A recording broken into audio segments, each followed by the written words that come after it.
Good afternoon, everyone. It's a pleasure to be here.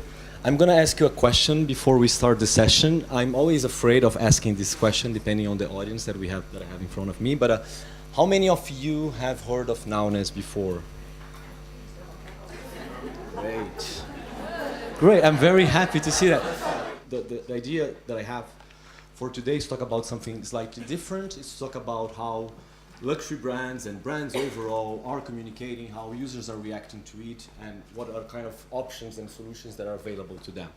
I would like to start with this very simple graph, which puts things into context. I'm not saying anything new to you if I tell you that digital advertisement spending is going up. It's representing the US next year. It's going to be the #1 media in the US next year, by 2020 in Europe. Brands are shifting their budgets from print and other traditional media to digital. But at the same time, something very interesting is happening, is that users are reacting negatively to those traditional digital formats. You as users, probably you react the same way as I do when you have banners in front of you. You've trained your eyes not to look at them. You've trained your eyes to close them. You've trained your hands to click on skip that pre-roll film before the YouTube film you want to watch. So you know that we are not engaging with that content. However, a lot of money from brands, luxury and other brands, still go there. How did we get to this point? So I think it's interesting that we go back a little bit to understand why we are here. Web banners, they've been launched in '94, so 22 years ago, and they've been a huge revolution for advertisement because for the first time ever, you advertisers were able to track how many people had viewed their ad and how many people had clicked on their ad. That compared to TV or to print was a revolution in itself. But there was a major issue with it. It was very, very cheap. The amount of impressions and reach you could have on digital would cost 100 times less than it would cost on traditional media. What happens next? Well, publishers start to suffer because more and more users start to go digital. The revenues for traditional media go down. So this is the example of newspapers in the US. That's their print revenue, and that's their online revenue. So you understand what's happening here. The reach is the same, but the dollars that those publishers are making are not the same. They're making less money online than they used to make offline. The solution to that was to increase the number of banners. So let's put more banners, and they're cheaper, but we can put more. So let's make sure that we can compensate that lacking revenue by having more volume. The issue that it caused is that our experience as users has gone to the second place. We've started to become react negatively to those advertisements, to those formats that were really, really, really intrusive. And what happened next is that the engagement has started to fall. If you look at the click-through for banners in 2002, they were 0.34% on average.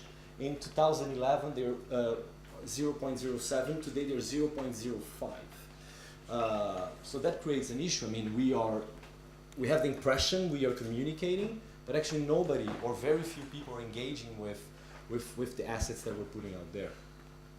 I have a very interesting example of the evolution of the industry in a very short period of time. This is what they call interstitial ads. So basically, it's that ads that pop up on your phone and that they take the whole screen basically, and you have to click on the cross to close them. That's how they would be positioned in 2012. I think I don't need the mic actually. In 2012, the headlines were interstitial mobile ads are killing it. 20 times more video views, 7 times conversions, 9 times revenue. In 2016, Google will punish sites that use annoying pop-up ads. So the perception changed completely from an innovative format that was coming to revolutionize the industry to something that was annoying. So I think we're starting to realize that we forgot the consumer, the user, for a long period of time, and it's time to change. So what happened? And the users, where do they sit in that situation? Well, they decide to close their eyes. The increase in ad blockers downloads year on year in 2016 is 94%. I'm not sure it's very easy to read it here, but today there are 420 million Uh, 420 million active AdBlock users. Nobody talks about it that much. Brands don't talk about it that much. There are 150 million Snapchat active users. I'm sure you read more often about Snapchat than ad blockers, and it shouldn't be the case. And the thing is that the digital investment will continue to grow. Brands will continue to shift money from traditional to digital. So how to break through, how to be meaningful in that environment? Because what we've been doing so far doesn't seem to be working. At least that's the message that the consumers are telling us. So we did a survey with IFOP this year, and we've asked actually our audience and beyond our audience what they thought were the most efficient forms of advertising. They could pick out of 3 out of the list we provided, and I'm happy to see that video storytelling came as the #1 form that this audience said that would be their preferred form to engage with an advertisement coming from a brand.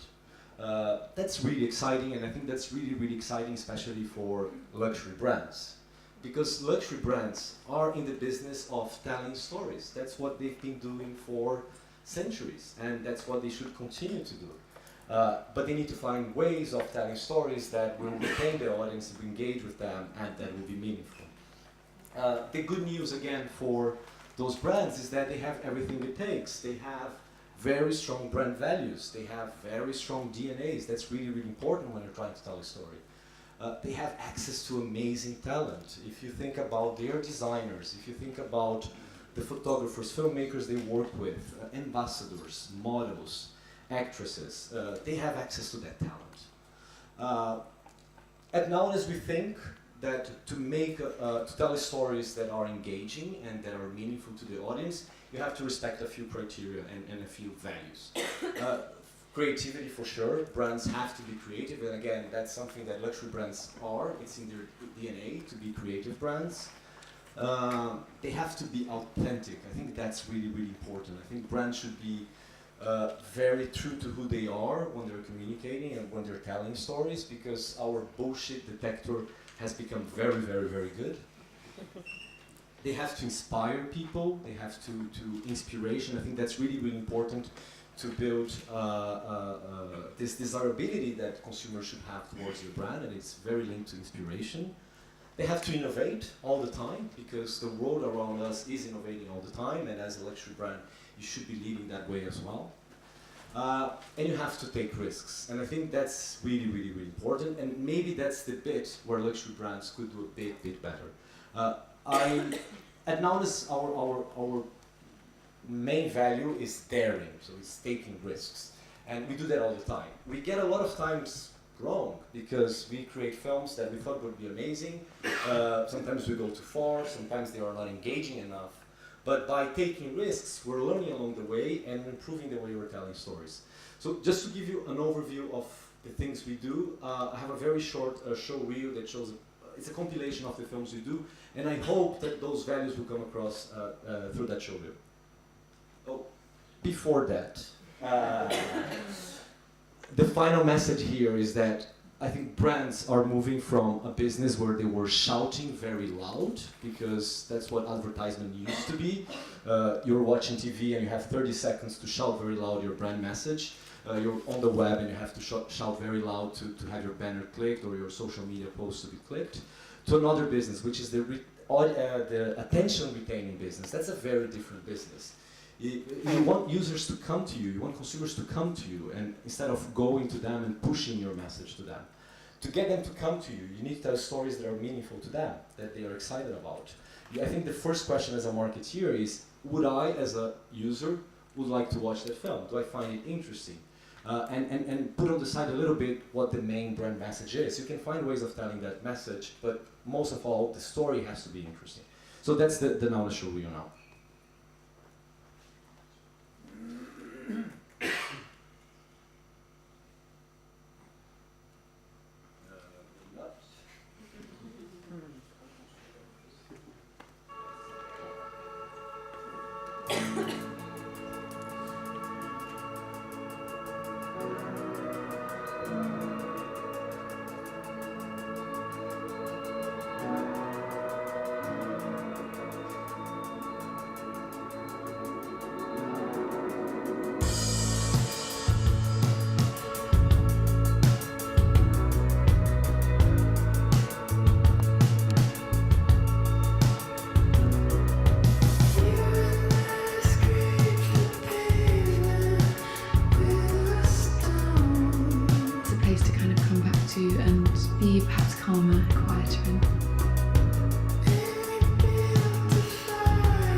of course, I think you're all going to say, yeah, it's really nice to tell stories. We have to tell more stories. We have to tell engaging stories.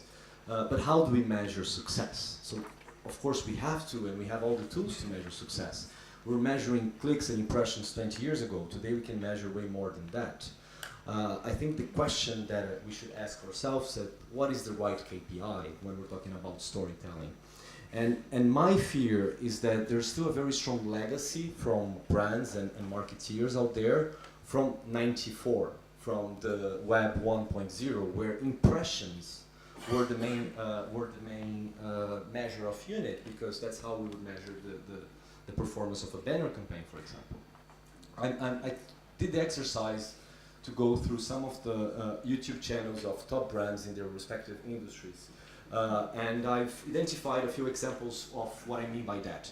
So this is a very famous brand that leather goods that has recently launched a new perfume collection. They have their video on YouTube with 5 million views, which is a lot of views. I was very interesting to notice another piece of data in that video is that there is 320 likes. 320 likes divided by 5 million. It's a 0.0007% engagement rate. I mean, this is not real engagement rate. That's not the way we measure engagement on social, but it gives you a feeling that there's something wrong with this video. We know how they got 5 million views. It's very easy to get 5 million views today. You have to pay for that. What exactly do they get out of those 5 million views? I'm sure that in some room in an office in Paris, someone is presenting to their boss a slide with very positive message saying that they did 5 million views. But what does that mean? I don't know. And I truly don't know. I know it's a big number, but I don't know what it means in terms of building affinity with consumers. I don't know what it means in terms of building something for the long term. I know it's a big number. And they're not alone, there are many. This is another brand, very famous in Watson Jewelry. Another film, 2 million views, 152 likes, very small engagement rate.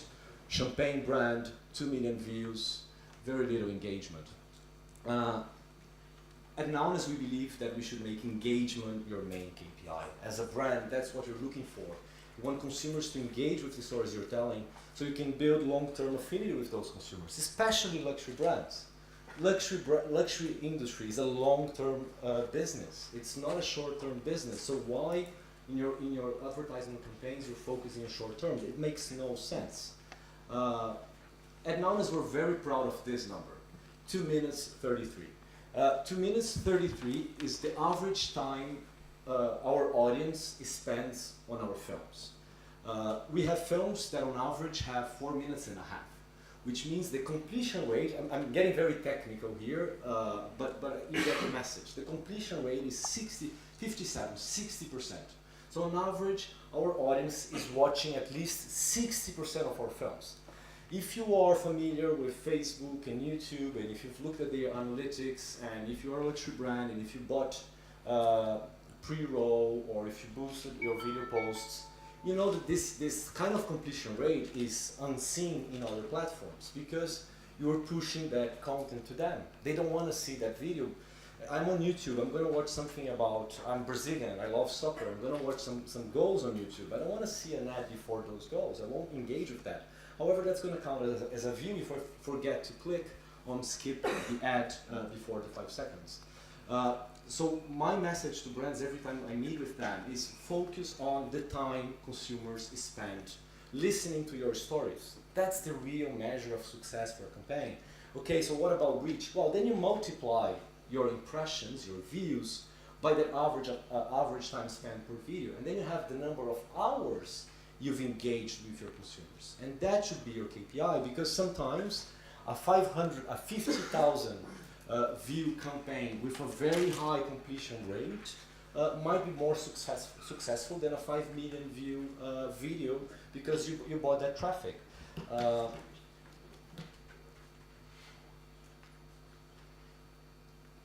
And what else I wanted to say here?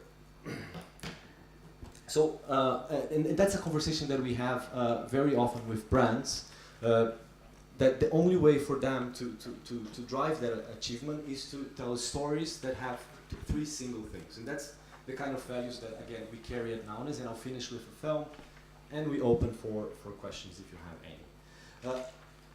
Our approach is to make films that you cannot see elsewhere. We want to create a very strong identity for the Nowness channel, that every time you're going to see one of our films, you're going to see straight away, okay, this is Nowness. And okay, we're a video channel, but brands, they should be doing the same. They should create very strong identities for their films. That by the time you start watching that film, immediately, you don't need to see any logo. You know that that video relates to that brand. We have to innovate. We have to make films in a way that you've never seen before. I'm very disappointed when I look at campaigns coming from brands, and many times they look all the same. There's very little differentiation in the way they're telling their stories. And more importantly, they have to move the audience emotionally. What everybody's looking for is organic engagement, is shares, is likes, is a honest reaction from the audience towards your message. And the only way for you to do that is to find a way to connect with them emotionally. It might be through humor, might be through a sad story, might be with something more meaningful. But I think it's really, really important to try to connect to that audience and to put ourselves in their place. I will finish with a video that we haven't launched yet. So one thing that I wanted to do today was to show you something that you could not see elsewhere. So this is a film that we are releasing in the end of the month. It's a partnership we did with Fondation Louis Vuitton to celebrate the Coutinho exhibition that was inaugurated a couple of weeks ago. With the exhibition, they've invited a few dancers to perform at the Fondation Louis Vuitton. Among those dancers, there's Lil Buck. I'm not sure if you're familiar with Lil Buck. He's an American contemporary dancer that does a lot of improvisation. So I'll stop here and I'll let you watch the film.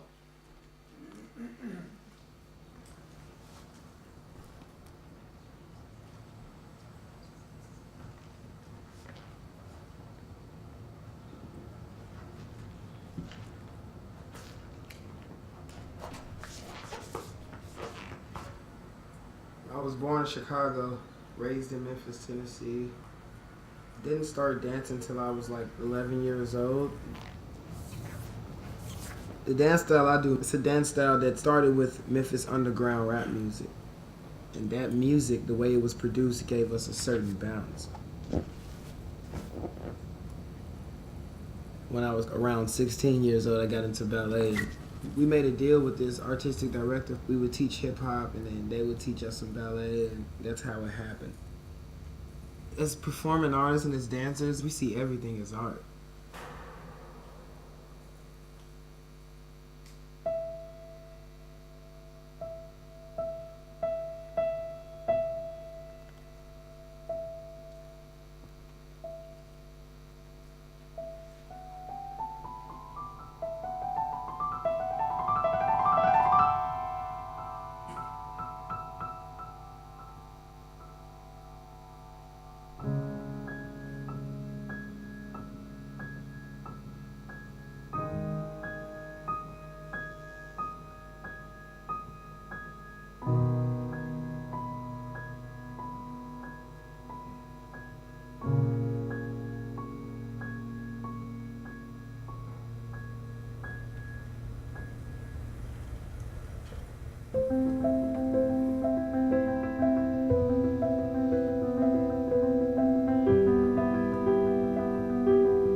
third time I watch this film, and every time I watch it, I get really like emotional about it. Those paintings are Matisse's.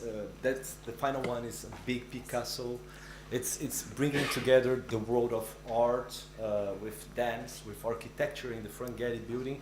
I mean, this is a really, really strong film. I think it's going to have a very strong success, I hope, when we release it. And I think it's, for me, summarizes everything we're trying to do, and I'm very happy with this film. We do a lot of films that are big flop. But this one, I think we managed to get all of the right things together, and I'm really excited to see it.